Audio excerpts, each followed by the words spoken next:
smoke, fumes, and a Madeira emergency.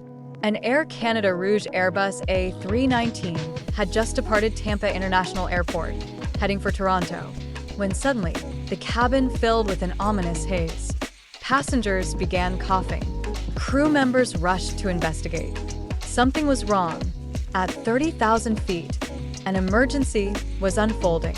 Was it an electrical fire, a toxic leak, or something far worse?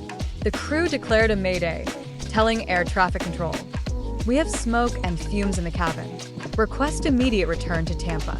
The A319 made a sharp turn back. Every second mattered. If the smoke source couldn't be identified, the risk of fire or system failure could escalate fast. Cabin crew distributed oxygen masks.